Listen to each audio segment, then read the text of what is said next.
Now see बच्चा, A2 is the question given in your question bank, that is complete the given web. Now ये web diagram आपको जैसा बोला जा रहा है आपको वैसा ही करना है। आपको ये वेब मिला है जिसमें सिर्फ आपको ये इंफॉर्मेशन दी गई है, इतनी इंफॉर्मेशन दी गई है और इसके बेसिस पर आपको ये वेब फिलअप करना है। The first and the most important thing, आपको ऐसा वेब ड्रॉ करना है अपने आंसर शीट में। आप सिर्फ 1 2 3 4 करके नहीं लिख सकते, आपको सेम ऐसे ही का ऐसे ही अपने आंसर शीट में आप लिखेंगे A2 वेब डायग्राम और फिर उसके नीचे ऐसा आप पूरा वेब बनाएंगे।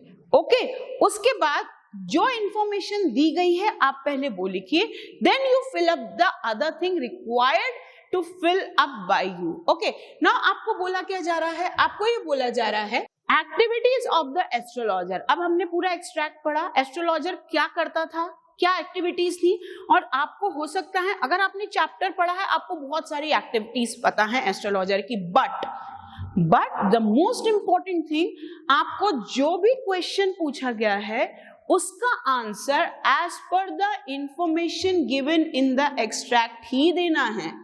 You must answer your question as per the context.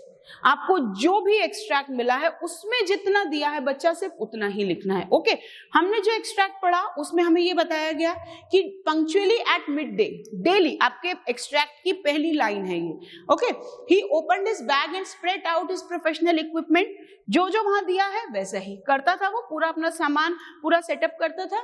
Then arrange things in order, वो पूरी चीजों को समान तरीके से पूरा सेटअप करता था। Then he said things which pleased and astonished everyone, हमने पढ़ी है अभी, वो ये करता था। So the last but not the least, the last is attracts customers through his skills. As I have told you, he was having the skill of just convincing the clients by having the guesswork of their personality. So the same thing will come here. So that means the 4 activities of the astrologer you must mention in the web, and again I am repeating, you must draw the web like this and you must fill the web by the activities. अगर web नहीं बनाओगे तो marks नहीं मिलेंगे, you have to draw the web and then do the answer. Okay, so this was A2 of 2 marks. Now come to the next question, that is A3. अब A3 again for 2 marks. Now this question, आपका जो answer रहेगा वो आपको extract की information पे रहेगा। Now see, the astrologer was a shrewd judge of a character explained with some details from the extract. अब आपको ये तो बताना है कि एस्ट्रोलॉजर जो था वो गेस वर्क बहुत अच्छा करता था। No what do you mean by shrewd? Shrewd means accurate, guesswork तुक्का मारना, तो जो उसके तुक्के थे वो एक्यूरेट लगते थे। तो श्रीउड गेस वर्क करता था। कैसे पता चल रहा है? आपको एक्सट्रैक्ट में से डिटेल्स देनी है। ओके, तो लेट्स चेक ना answer. The astrologer was a shrewd जज ऑफ अ कैरेक्टर। अब आपको बिगिन आंसर इसी तरीके से करना है। See the line of the question, आपको अपने आंसर का प्रेजेंटेशन बहुत ही ब्यूटीफुल वे से करना है, then only you will get the full marks. Okay, now the astrologer was a shrewd judge of the character as he had not in the last intended to be an astrologer. अब ये पूरा का पूरा answer आपके extract की lines पर ही है। I haven't added even a single line in this. ये आपको पूरा आंसर आपको एक्सट्रैक्ट में ही मिलेगा, but you must have that presence of mind कि किस क्वेश्चन में आपको आंसर किस तरह और क्या लिखना है। Okay, he had not in the least intended to be an astrologer when he began life, and he knew no more of what was going to happen to others than he knew what was going to happen to himself next minute. तो आपसे ये बोला जा रहा है कि कैसे वो गेस वर्क करता था, तो आपको ये बताना है कि उसकी बिल्कुल भी इच्छा नहीं थी एस्ट्रोलॉजर बनने की, वो सिर्फ तुक्का मारता था। उसको ये नहीं पता था कि नेक्स्ट मिनट उसकी लाइफ में क्या होने वाला है, फिर भी वो लोगों को उनका फ्यूचर प्रेडिक्ट करता था। तो ये क्या है? जस्ट अ गेस वर्क, और यही डिटेल्स आपको एक्सट्रैक्ट में से देनी है। Okay, he was as much a stranger to the stars as were his innocent customers, yet he said things. Yet मतलब फिर भी, Yet he said things which pleased and astonished everyone. That was more a matter of study, practice and shrewd guesswork. तो आपको पूरा का पूरा answer extract में मिल जाएगा, आप वैसे ही का वैसे यहाँ लिख दीजिए और आपको पूरे 2 मार्क्स इजीली मिल जाएंगे. Okay, now check out the next question, that is A4 question. Don't disturb the order. आपने A1 शुरू किया, A1, A2, A3, now A4. Question number बहुत करेक्टली डालना है. Okay, we need to understand even the smallest details of the business in order to succeed. Give your views. Now बच्चा, this is personal review question. आपने जो भी extract पढ़ा उसके ऊपर आपको ये आंसर देना है, बट अपना पर्सनल ओपिनियन देना है कि व्हाट यू थिंक. आपसे आपके विचार पूछे जा रहे हैं. आपसे ये पूछा जा रहा है कि किसी भी बिजनेस को सक्सीड करने के लिए उसकी माइन्यूट डिटेल्स जानना बहुत जरूरी है. आप क्या सोचते हैं आपको बताना है. अब जितने स्टूडेंट्स होंगे सबके ओपिनियन अलग होंगे, एक आंसर दूसरे आंसर से मैच नहीं होगा, बट ये मतलब नहीं है एक का सही या एक का गलत. सबकी अपनी राय है, सबके अपने ओपिनियन है, but what is the best thing, आपको उस आंसर को उस एक्सट्रैक्ट से कनेक्ट करना है. ओके, तो yes, I do believe that one need to know every minute details. Minute मतलब smallest. हर इंसान जो एक बिजनेस कैरी कर रहा है, जो एक बिजनेस कंटिन्यू कर रहा है, उसको उस बिजनेस की छोटी से छोटी डिटेल्स पता होनी चाहिए. Details of business so as to succeed. Yes, business knowledge is an important asset. Asset मतलब संपत्ति, liability मतलब कर्जा. तो अगर आप कोई भी बिजनेस स्टार्ट कर रहे हैं, उसकी नॉलेज आपकी संपत्ति है. आपके पास एक एसेट है जिससे आप यूटिलाइज कर सकते हैं, जिससे आप और पैसा कमा सकते हैं. Smaller details like knowing people's preference.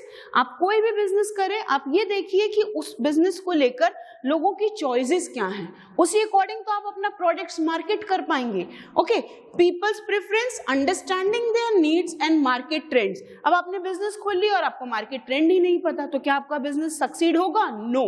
तो these are the basic thing to get success in any business. Okay, competitors etc. अब आपको मार्केट ट्रेंड पता है, आपको लोगों की चॉइस पता है, but the most important you must have the information about your competitor, कि वो क्या कर रहा है, आपको उससे अच्छा करना है, तभी you will be on the upper level from your competitors. Okay, are very important details of any business to succeed. अब मैंने आपको ये आंसर दिया है, आप और भी अपने आइडियाज इस आंसर में पुटअप करके अपना answer as per your opinion इस पर्सनल रिव्यू आंसर में लिख सकते हैं, you will get full 2 marks. Okay, now question number A5 is do as directed. अब आपको क्वेश्चंस बहुत इजीली यहाँ इंटरप्रेट कर दिए गए हैं, बहुत इजी तरीके से दे दिए गए हैं. This is the grammar section, do as directed. आपको ये बोला जा रहा है, it was a remarkable place in many ways, choose correct alternative to rewrite the given sentence as an exclamatory sentence. exclamatory sentence बनाना है आपको ये पता है exclamatory sentence में exclamatory mark लगता है. अब see, it was a remarkable place in many ways. देखो ये sentence है, इसका best exclamatory आपको choose करना है. How a remarkable place in many ways it was. What a remarkable place in many ways it was, and what remarkable in many ways the place it was. तो ये तो बिल्कुल ही गलत लग रहा है, ये गलत लग रहा है. It was a remarkable place in many ways, ये गलत लग रहा है. आपके पास 2 ऑप्शंस बचे हैं, उन 2 ऑप्शंस में से आपको बेस्ट ऑप्शन चूज करना है. See, it was a remarkable place in many ways. How a remarkable या what a remarkable. आपको पता है how भी लगता है, what भी लगता है इन exclamatory. तो exclamatory sentence में पहले तो लास्ट में exclamatory mark होना चाहिए. See, दोनों में है. अब आपको चूज क्या करना है, how a remarkable place या what a remarkable place. तो best answer is what a remarkable place in many ways it was. This is the answer for this question. Done. अब आपको आंसर शीट में answer लिखना कैसे है, आप A5 डालेंगे, डू एज डायरेक्टर लिखेंगे, डू एज डायरेक्टेड लिखेंगे, then you will write number 1. अगर आपको क्वेश्चन पेपर में क्वेश्चन इसी टाइप का आता है, आप क्वेश्चन लिखेंगे और उसका आंसर लिखेंगे, the correct answer, the correct chosen answer. Clear? Now the second sentence, again A5 भी 2 मार्क्स का था. 1 mark for each sentence. He spread out his professional equipment which consisted of a dozen cowrie shells. Choose correct alternative to rewrite the given sentence as a compound sentence. Now simple, complex, compound. Compound sentences दो clauses को join करता है, दो independent clauses को join करता है. Compound sentence में हम and लगाते हैं, as well as लगाते हैं, नॉट ओनली बट ऑल्सो लगाते हैं, along with लगाते हैं. ये आपको याद रखना पड़ेगा. अब आपको ये देखना है कि कंपाउंड सेंटेंस कौन सा है जो इस सेंटेंस को जस्टिफाई करेगा. He spread out his professional equipment but it consisted of a dozen cowrie shells. जब भी आप बट लगा रहे हैं, बट लगाने से भी सेंटेंस कंपाउंड बनता है, लेकिन बट लगाने से सेंटेंस का मीनिंग नहीं चेंज होना चाहिए. यहाँ बट मीनिंग चेंज कर रहा है, बट लगाने से मीनिंग नहीं चेंज होना चाहिए. So this is not the correct answer. Now he spread out his professional equipment and. मैंने आपको बताया कंपाउंड सेंटेंस में एंड लगता है, तो यहाँ एंड लगा है. And it consisted of a dozen cowrie shells. तो this we can consider, but we have to check out other two options also. तो let's check the other two options. Now he spread out his professional equipment that it consisted of a dozen cowrie shells. यहाँ लगा है conjunction that. That लगता है complex sentence में. हमको बोला गया है compound sentence choose करना है. Okay, तो ये तो नहीं होगा. He spread out his professional equipment and it had consisted of a dozen cowrie shells. यहाँ and लगा के had लगा दिया है. जब had लग रहा है तो दोनों एक्शन में से जो एक्शन पहले हो रहा है उसमें हम had लगाते हैं, तो यहाँ पे वो एक्शन पहले नहीं हो रहा है. So this is wrong. So the best answer is the option number 2, that is he spread out his professional equipment and it consisted of a dozen cowrie shell. So इस sentence का compound sentence, this is the correct answer.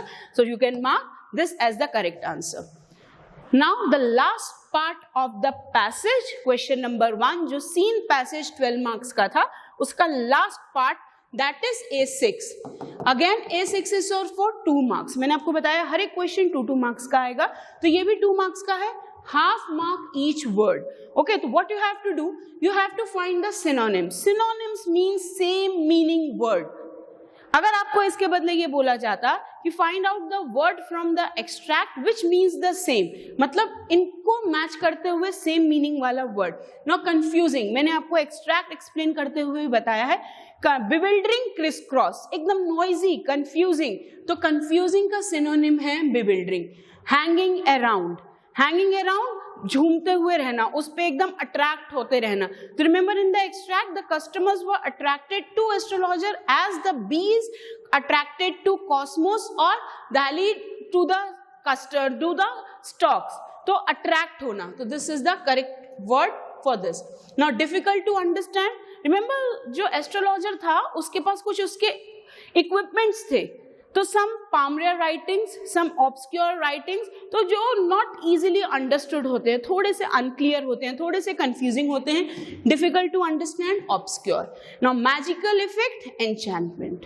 तो ये सारे, this is enchantment. सारे के सारे words आपको extract में मिल जाएंगे. Just correct the spelling. This is enchantment. This word is in the extract. तो here we complete the question number 1 of your question bank solution released by the board authorities. So this question number 1 is the scene passage from your textbook, और A1 to A6 6 questions are there, 2 marks each question. और अगर आप ऐसा करेंगे, पूरे answer properly solve करेंगे, तो you will be able to score full 12 marks in the first question of prose section. So here I end the topic here. Again, I'll be with you all with the question number 2 of the question bank, जो आपका English का question bank release हुआ है. हम हर एक question solve करेंगे with the detail, with the minute details and with the explanation. Okay? Till then, stay tuned. Thank you. Bye.